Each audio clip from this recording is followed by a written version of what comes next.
The Riverdale prince, Lucian Sterling, had just split with his first love in a screaming match and was threatening to jump. With the same face, I stepped in front of him and became the kept woman he paid to possess. He adored me, spoiled me, wanted every beautiful thing in the world delivered to my hands. But when the white moonlight herself flew home, I begged him with wet eyes, "Luke, please don't leave me." He dropped a stack of bills, laughed softly, and pushed my hand away. "Be good, babe. It was only ever a game." While his back was turned, I slid the cash into my pocket, opened my laptop, and typed my case closure memo. Patient's mood stable. Bipolar episode resolved.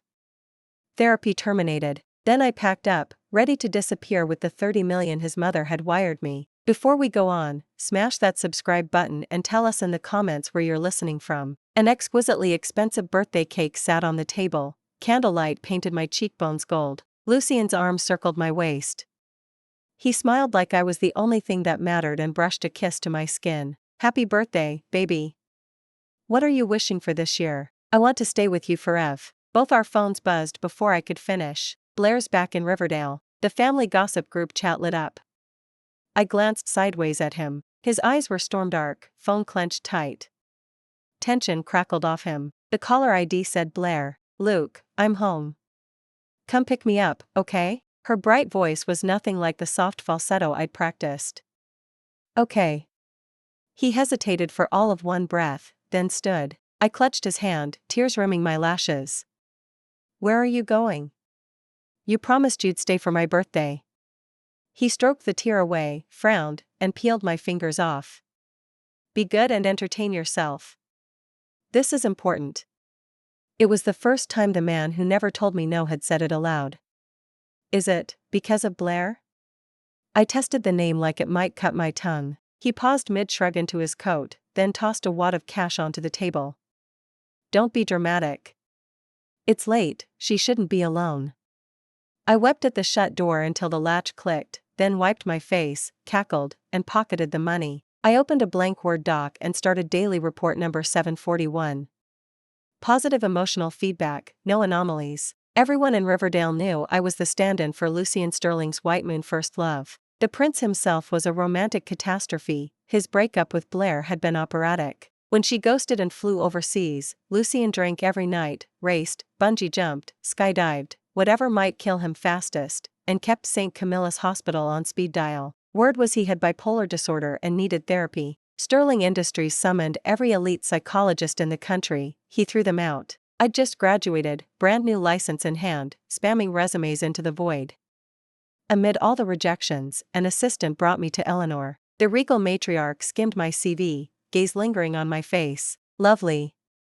The resemblance is perfect." A black card appeared in her manicured fingers. 500,000. Go date my son. I still had fresh graduate pride. I was, looking for a real job. Get his mood swings under control and there's a $3 million bonus. On second thought, this job was extremely real. You have excellent taste. I won't let you down. I smiled my most obliging smile, pocketed the card, and signed. Next came a mountain of files.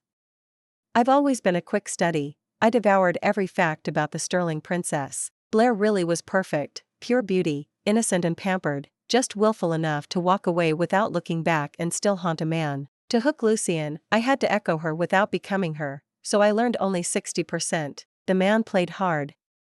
The day he discharged himself, he drag raced through a cloudburst. One stomp on the accelerator, the brakes failed, the car vaulted the guardrail. A crooked pine halfway down the slope stopped the roll. I heard the crash, sprinted downhill without an umbrella. He hung upside down, blood sheeting half his face, terrifying. I fumbled the 911 call. "Keep breathing, ambulance is coming." I hauled him out, the fuel tank blew behind us. I threw myself over him, heart jackhammering. "Stay awake, don't you dare close your eyes." He stared, dazed, and croaked, "Blair, what?" I played deaf and pressed my hoodie to the gash in his side. A cold hand cupped my cheek, wiping away my terrified tears. "Hey, I'm the one dying, why are you crying?" "You're not dying. Help is 2 minutes out and I'm staying." Something flickered in his eyes, his fingertip brushed my lashes. "Not the same at all." I didn't understand. They loaded him into the ambulance and pulled me in, too. When he woke, I was frowning over a hospital bill. Mud-streaked hoodie, dirt on my jeans, peak professionalism. "You're awake." Relief cracked my voice. "Doctor says you'll be fine, but you need monitoring." He studied me in silence. "You saved me." "What do you want?" "Nothing, really, I was just passing." I hesitated, cheeks hot. "Actually, could you reimburse the ER charges? I earned that money covering double shifts." "Rent's overdue." One brow lifted, he hadn't expected practicality. "You'll get your money. Stay and babysit me a few days, but I've got other." 20 grand. The guy was impossible. 20,000 a month to bring him meals and push his wheelchair around the garden, basically free money. I talk a lot. Even the gossip of the grandpas downstairs made it into play-by-play. He stayed lukewarm, except when he spaced out staring at my face. When I annoyed him, he'd press 2 fingers to my lips. "How are you this chatty when you look like?" He always cut himself off. I didn't seem to care, I just gazed up at him pitifully. "Because I was afraid you'd be bored." He twisted his face away, refusing to look at me. After a long moment he finally muttered, "Keep talking, what happened at Mr. Davis's place?" Seeing that he was almost better, I purposely stayed away for an entire day, vanishing from dawn to dusk. No replies to my texts, phone turned off. Lucien couldn't sit still any longer and hunted down my studio apartment. He recognized the plastic bag from the soup dumpling place I always bought for him. The logo was burned into his memory. The door was half rotten. He shoved it open and stepped into the chaos. I was curled in the corner. The sudden noise made me flinch and hug myself tight. "I'll pay it back, I swear. Please, just leave me alone." Lucien softened his voice and crouched in front of me. "It's me. Don't be scared." I lifted my head, eyes red, fear and grievance flooding me, and threw myself into his arms. His body went rigid. He started to push me away, but when he felt me tremble he gently patted my back. "What happened?" "Debt collectors showed up. The police took forever." "I'm sorry I lost a whole day." I sniffled. "I gave you 200 grand, where the hell was that?" "That's for my mother's treatment." A sick mother, a father who'd run off, and me, drowning in debt. Textbook sob story. I clutched his shirt like he was my last scrap of driftwood. Vulnerability and devotion on full display. He stared at me, stroking my cheek. "How about living with me?" $1 million a month. "Okay." Heh. Hook, line, and sinker. I became Lucien's kept woman, his perfect little canary. Sweet, pretty, obedient, knowing exactly when to pout or purr. I needed him, adored him, and would never, ever leave. Compared to some faraway white moonlight, I was right here for the taking. Lucien spoiled me, his whole universe narrowed to me. Shopping sprees for clothes and bags, luxury labels heaped on me like they were nothing. He even marched himself into Sterling Industries so he could earn more to spend on me, abandoning the worthless heir act to become the golden boy Avery overnight. No time left to chase death. Eleanor was thrilled. When she was happy, bonuses landed in my account. I was more than happy to keep Lucien content. Only downside, after he exhausted me every night, I still had to wait until he slept, then get up and type my clinical notes. Professional ethics. I logged every mood swing, every incremental improvement, every future intervention. What he did each hour, how much he ate, even how many times he smiled, recorded in meticulous detail. 2 solid years, day in, day out. My boss loved my work ethic. Yet when passion carried Lucien away, he'd still coo. "Baby, I adore you, marry me, okay?" But I knew, a stand-in is a stand-in. Once Blair came home, I'd clock out and collect the final payout. A ping interrupted my typing. Latest intel at No Cash No Combos. Below were 2 long lens shots. My freelance spy still had the magic, crystal clear from hundreds of yards. Blair in a white sundress, pure and exquisite, dreamlike as ever, unchanged. Lucien in a black suit, tall and striking, watching her from a distance. Destiny hanging between them like fog. Even through a screen you could feel the old electricity. Shot 2, they were in each other's arms. Blair holding him, gazing up with all the tenderness in the world. Lucien smiling that soft, fond smile reserved for her. Looked like their fire had reignited. I almost applauded the happy couple through my phone. Time to wrap things up. I renamed my daily log, case closure memo, dragged the 2 photos inside, and hit send to my client. "Ma'am, the heir's emotional index is off the charts, treatment complete. Client, stellar. Come sign the termination tomorrow and collect the balance. Copy that, ma'am. To celebrate, the $10,000 birthday cake on the table became my midnight snack. Even the frosting tasted like money. As for birthdays, I hadn't celebrated in years. I was too giddy to sleep, tossing until dawn. At sunrise I masked up, hid my panda eyes under shades, and headed to Sterling Tower. Inside the penthouse office I watched Eleanor sign the check. So many zeros I got dizzy. 2 years of living on a tightrope finally felt solid under my feet. Taylor, you're competent. Ever consider staying on at Sterling? Eleanor smiled like a benevolent queen. I knew a trap when I heard one. I gave a silly giggle. With money in the bank, why work? I'm flying out tomorrow, house picked, papers ready, just need to wire the final payment. Her smile turned genuine. Abroad is lovely. When do you leave? Tomorrow. Before I cleared the lobby, I ran into the last person I expected. Lucien, who should have been wrapped in Blair's cloud of romance, was right here, where he loathed liars, and I'd never told him a single true thing. If he caught on, he'd murder me. Luckily, I was in full disguise. Even my own mother wouldn't recognize me. I slid along the wall, heart jackhammering as we brushed past. Skylar? That single word killed every last hope, but I kept walking like I hadn't heard. My wrist was yanked. You dare ignore me? What are you doing here? Spun around to face him, mask covering half my face, no makeup, eyes bloodshot and hollow. I looked wrecked. Lucien frowned. Because I missed your birthday, you come whine to my mother? I had no clue how his brain wired that, so I mumbled, not true. I just needed a job. God's honest truth, no lie this time. He laughed in disbelief. The allowance I give you isn't enough? I said I'd take care of you, so why job hunt? Yeah, hard pass, got a plane to catch. When I stayed silent he thought I was sulking and softened. Go home and change. Be my date for the gala tonight. He ditched me last night, now he wanted me on his arm. Classic slap followed by a kiss. But I had professional pride. For the mountain of cash he'd paid, this canary would sing. Sure, I answered sweetly. Only at the Grand did I realize it was Blair's welcome home ball. When Lucien and I walked in, every gaze snapped to Blair, and to me. For no other reason than this, we were both wearing white gowns, at a glance, practically identical. Worse, our faces shared a good 50% of the same genes. A textbook case of seeing the old flame in the new girl. Blair stood in the center of the room, satellites orbiting their queen. The moment she spotted me she froze, then let naked disgust flood her eyes.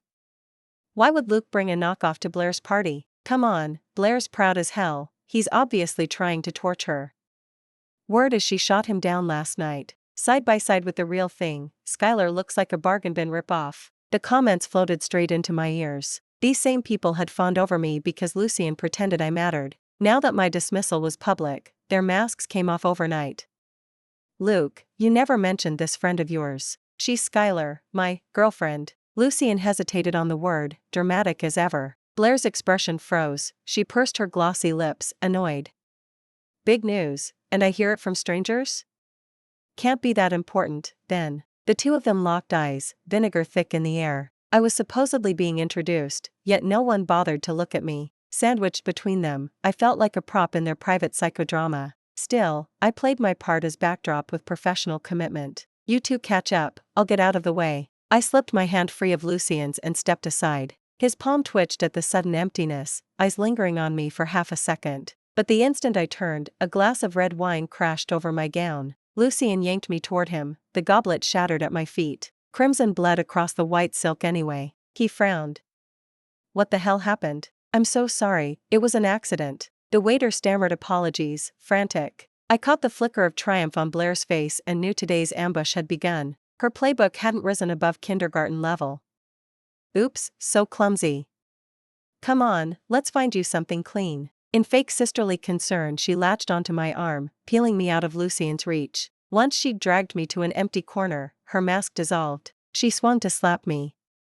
I wondered which tramp was shameless enough to crawl into Luke's bed, should have guessed it was you. I caught her wrist, held it, and smiled.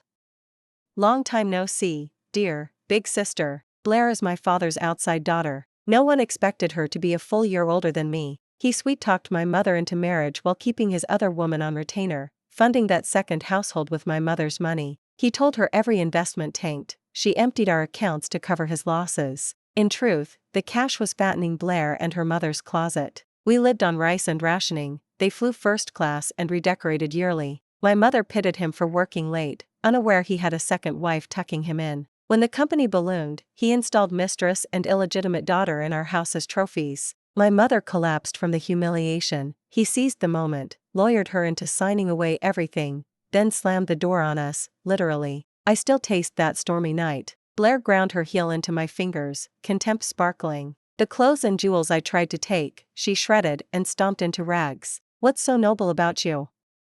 From now on it's all mine. A worthless life like yours deserves nothing. Today she wears the same superiority. You're just a stand-in. Don't flatter yourself he keeps you for love, it's only to pique me. The second I say yes, you're trash at the curb. Guess what? Lucien inherits Sterling Industries next week. On that day he'll marry me, and you'll be tossed out with the garbage, again. I stared at her gloating smile, shook off her hand, and let out a soft laugh. Funny. I wouldn't bet on that. The grand sound system cut to silence. Blair glided up to Lucien, spotlight kissing them like a bridal portrait. I couldn't hear the script, but it was the confession and revival speech she'd bragged about. Next second, she kissed him. Gasps rippled through the hall, fireworks thundered outside, gorgeous and loud. Lucien's stunned gaze flew across the room, landing exactly where I'd positioned myself. Mission accomplished, my face pale, eyes bloodshot, tears streaking down, broken doll in a stained gown. Conflict and panic flashed through him. I pretended I couldn't bear the sight, spun away, and sprinted out sobbing. I had to vanish fast, my flight wouldn't wait. Running too hard, I lost a falsie straight into my eye, made the tears even more authentic. Passers-by gawked, someone's phone flashed. I dove into the getaway car idling at the service gate, bowed my head, and let the tears wash the lash away. Curtain falls on the last performance. My girl, you're not actually hung up on him, right? Lindsay looked at me like I'd sprouted horns and handed over a tissue. Do you miss your cubicle when you quit a job? I only miss the paycheck. I rolled my eyes, peeled off the ruined gown, and tossed it onto the seat. Shame, only worn once, could have fetched something on resale. Speaking of paychecks, your final wire just hit. Bonus time for your favorite hacker? Absolutely. If you hadn't slipped my resume onto Eleanor's desk, I'd never have gotten close to Lucien, let alone smuggled out the documents on Richard, and never amassed enough proof of Sterling money laundering to bury the dynasty. Lindsay used to be an investigative reporter, blacklisted after exposing the Sterling laundering scheme. I tracked her down, promised to cover her mother's surgery and pad her bank account in exchange for every bite of buried evidence. I was just as broke, yet for some reason she believed me anyway. My mom stable and transferred to the county hospital. These years, thank you, cut it out, without you I wouldn't have survived long enough to cash out. The car halted at Riverdale. I hauled my suitcase out. You sure you can hack it overseas alone? Finish your family business and hop the next plane. This time I have the funds, he can't cancel you. I waved, laughing, too rushed to watch her tear up. Before takeoff, Lucien pinged me a string of texts. Where are you? She was tipsy, it meant nothing, don't twist it. It's late, the city's sketchy, drop me a pin. 1 minute he's tongue-locked with Blair, next he's my white knight pen pal. Out of courtesy to my former employer, I typed, Luke, I know I'm not good enough for you, so I'll settle for wishing you every happiness. Full emoji-packed soliloquy of heartbreak, dripping sincerity. Then block, delete, gone. It didn't take long for his call to come through. I kept him blocked and my phone powered off. I lazily sipped the champagne the flight attendant had poured in first class. The nap I took on the plane was anything but peaceful. I dreamed of the weeks after we'd been thrown out of the house. I'd just graduated from high school and was crammed into a tiny studio apartment with my mother. Then the doctors found the brain tumor. The shock scrambled her mind, she needed a fortune we didn't have. Life never gave me time to adjust to the free fall. I took every job offered, scrubbing, hauling, serving, whatever paid. I begged every acquaintance for a loan, no one opened their wallet, and I swallowed every insult and eye roll. Actually, I hadn't lied to Luke. The debt collectors arrived with steel pipes. My neatly tidied studio was left a wreck of splintered furniture and shattered glass. If the neighbor hadn't called 911, they would have skinned me alive. That night I walked out of the precinct, wiped my face, and forced a smile before I carried supper to my mother at St. Camillus Hospital. I had just reached the entrance when a body dropped from the roof and slammed onto the pavement at my feet. Blood and flesh, on the broken wrist, the red string I'd braided myself for luck. Her suicide note said she was sorry, that she refused to be my anchor any longer. I didn't cry. I identified the corpse, signed the papers, watched the cremation, scattered the ashes at sea. While I sat on the cold sand, tabloids were screaming that Blair was dating the sterling heir, the two dynasties were merging, and the sterling stock was shooting sky high. A gust of wind whipped off the ocean. Lindsay materialized from nowhere and kicked me square in the back. I jolted awake just as the wheels touched the runway. I had money, more than either of my generous patrons knew. While Luke studied how to run Sterling Industries, I shadowed him and soaked up every lesson. I glued myself to his side until I could quote quarterly reports in my sleep. The pocket money he gave me I funneled into startups, talent, or maybe just a nose for blood in the water. Every bet paid off. Year by year the stash grew. So I opened a media company overseas. Stay small, stay quiet, Sterling hands can't reach this far yet. I learned fast. It took me only 2 weeks to earn my licensed therapist certificate. Now the staff number's in the double digits. I left the office after midnight, turned my phone back on, and the first thing I saw were 2 trending tags. Number 1, Sterling Heir and Sterling Princess, Wedding of the Century. #2, Runaway Cinderella, Broken Glamour Girl captured on camera. The first was an official release from both conglomerates, press packets, champagne photos, heart emojis everywhere. The internet was cheering, and the date was the same as Luke's coronation as CEO. The second tag was buried at the bottom of the list, grainy shot of me fleeing the grand ballroom in tears. Blurry, but the wrecked red wine gown looked almost intentional, like haute couture distress. Definitely the aesthetic the internet calls broken glam. I admired the shot for a moment, then hit save. Frameworthy. Top comment under the original post, am I the only one who thinks she looks exactly like Blair? Same face, different eyes. Within minutes both the comment and the account had vanished. No mystery who ordered the scrub, but since when is Blair this touchy? Lucky I archived it first. Sterling's PR blitz was so aggressive their ads even popped up on my foreign feed. But money is money, and I was happy to pump the story even higher. The next morning the tag exploded again. Sterling Heir now shows his own engagement. Predictable, but the timing startled me, because Luke was suddenly standing outside my building. Wind snapped his trench coat, his face was thunder. Our eyes locked, and he strode straight at me. My instinct screamed runway, too late. He seized my arm, yanked me into the alcove, and pinned me against the wall. His fingers dug under my chin, eyes bloodshot with rage. Skylar, you played me. A cold hunch told me he knew everything. Oops, game over. I hadn't even taken the chairman's seat and I find out you'd been on Sterling's payroll for years. My own mother paid your social security taxes for 24 straight months. 700 daily case reports. What the hell was I, your client? For the first time ever, Luke swore at me. He was that furious. My brain froze in disbelief. I'd rehearsed for every scenario, background checks, Blair's interference, my own acting slips. Never occurred to me his dear chairman mom was simply employee-friendly. Crazy rich people. Still, I clung to the last lie, fluttering lashes, trembling lip, a single tear that landed on his knuckle. Luke, you're hurting me. His fingers flinched at the heat of the tear, but his voice stayed glacial. Cut the act. You never loved me, this whole thing was a scam, wasn't it? I looked away, guilty. He forced my chin back. I met the silent plea in his eyes and almost sighed. The contract didn't cover post-sale service. Avery, it was mutual. You wanted a stand-in, I took the fee and treated you. Your first love is back, you're inheriting a kingdom, happy ending. Don't sue me now. Before he could answer, my phone rang. Blair. I picked up in front of him. Skylar, you bitch. Her shriek could peel paint. I held the speaker between us so he wouldn't miss a syllable. Was it you? Why do you steal everything? You should have died in the gutter with your mother. Those thugs should have finished you. I'd heard the routine so often it bored me. Luke's pupils dilated in shock. His pristine first love had a soundtrack he'd never sampled. I bit back a laugh. He stared for a long beat, then rasped, "What did she do to you?" The line went dead quiet. Blair's voice did a terrified U-turn. Luke?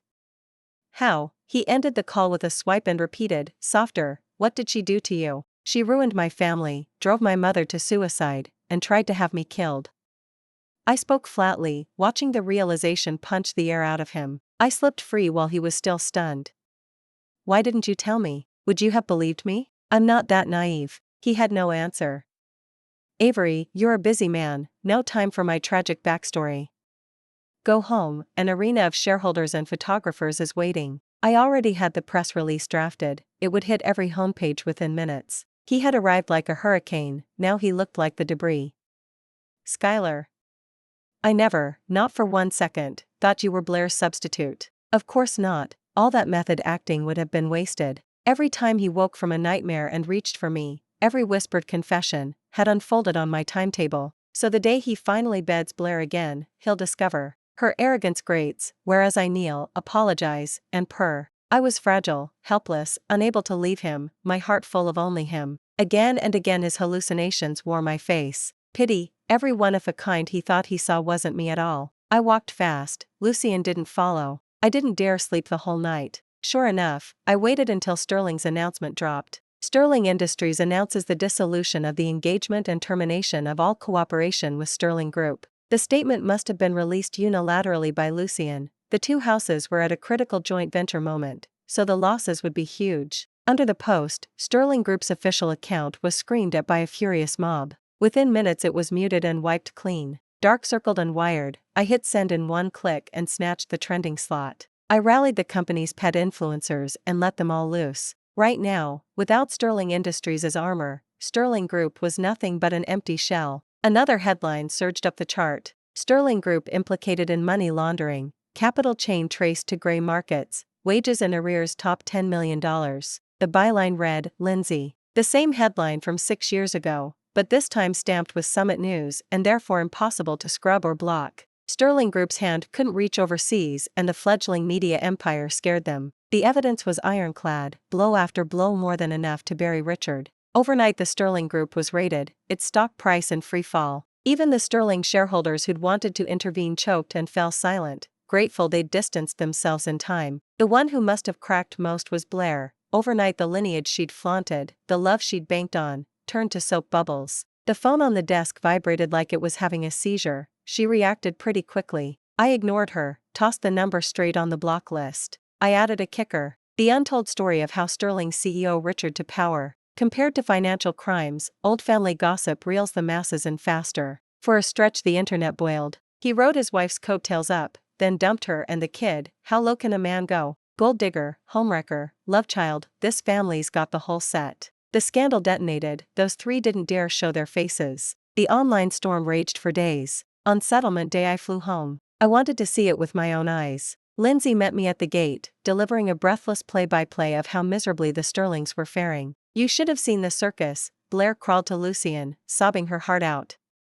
When pleading didn't work she tried to seduce him, have her clothes off before security tossed her out like trash. Richard had always looked out for Richard. When things blew up, the women would be sacrificed first. As each expose hit, Sterling Industries openly, and covertly, fanned the flames, willing to smudge its own name just to stomp Sterling Group flatter. Their already shaky status was buried under fresh frost. Sterling Industries had always preached self-preservation, yet under Lucien the playbook changed. I knew whose hand had steered every move. When I reached the house, several all too familiar figures were waiting. I stopped a few paces away and watched them with cold eyes. Sky, we're family. This crusade of yours won't look good in the gossip sheets. Richard wore the same counterfeit dignity I remembered. These days had clearly shredded him, even his usual polish was beyond repair. Help your old man this once and I'll let you, and your mother, come home. I'll boot them out, you can have anything you want. Still the same self-delusion. Richard. You're insane, the woman beside him shrieked. You told me something else before we came. I suffered through broke years with you and this is what I get. Richard kicked her to the ground.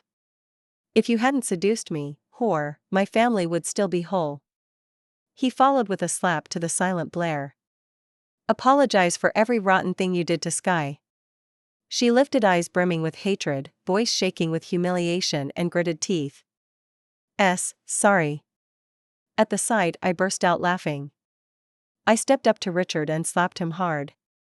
Save your apologies, I'm sending you all to hell. Later he knelt and begged, but my heart didn't ripple. I glanced up and met someone's gaze across the street. Lucien stood in the distance, quietly watching. When I looked away without hesitation, his steps faltered and stopped. The verdict came swiftly. Richard was imprisoned, the Sterling Empire audited, bankrupt overnight, millions in debt. All of it landed on the mother and daughter. When I walked out of the courthouse, a light rain was falling. I drove to Hillside. Premium plot, perfect feng shui, vast and lavish, empty inside. The woman in the photograph smiled gentle and serene. I laid a huge bouquet of lilies at the foot of the stone. Mom, did you see? Your little girl is so strong now. I can make mountains of money. The drizzle kept on. I sat beside the monument, no umbrella, chattering away. I miss you so much. After years of playing the delicate wallflower, tears came without rehearsal. Something cold slipped down my cheek, rain or tear, who knew? An umbrella spread above me, the toe of a leather shoe edged into view. I lifted my head, Lucien. I started to leave, but he caught my hand. You got your revenge, what about me? His eyes were red. Skylar, I don't care if you tricked me or used me. Let's start over, please? The proud man lowered his head, voice humble and desperate. No. My answer cut clean and deep. He couldn't believe I felt nothing. I never loved Blair, I love you. I realized too late. Give me one chance? I shook off his grip and looked straight at him. I should thank you for loving her, without that, I'd never have gotten close. He wanted to protest that from the start he'd never sought a stand-in. He'd loved only those eyes nothing like Blair's, eyes alight with laughter that held his reflection. But meeting my frozen, emotionless stare, every explanation felt pointless, because from first to last I had never loved him. Love itself could be faked, and even counterfeit, he would still gladly drink it down. As I turned away I heard him say, if I hadn't left on your birthday, would the ending have changed? If he'd woken sooner, stayed, never gone to Blair, would it? I didn't look back, my answer reached him crisp and clear. No. A lie from page 1 can never become a happy ending. The rain stopped, the sun came out. I didn't need an umbrella anymore. Thanks for listening to today's story. If you enjoyed it, please like and share with friends. We look forward to hearing your thoughts in the comments. Don't forget to subscribe for more amazing tales. See you next time.